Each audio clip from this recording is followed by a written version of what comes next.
Hi guys, today we will talk about how to turn off follow what users wanted threads on your Threads app. We will go to figure out the solution or know how you can do that on your Threads app.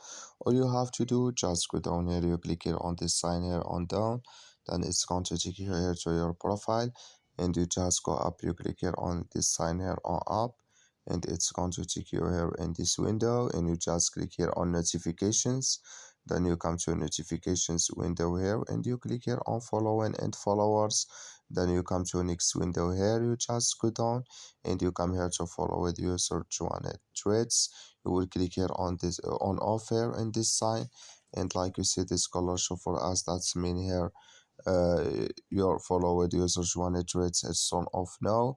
I wish know you I get it. That's all, so just follow this ways and it's going to work with you. Thank you for your watching. Don't forget to support us by like and subscribe.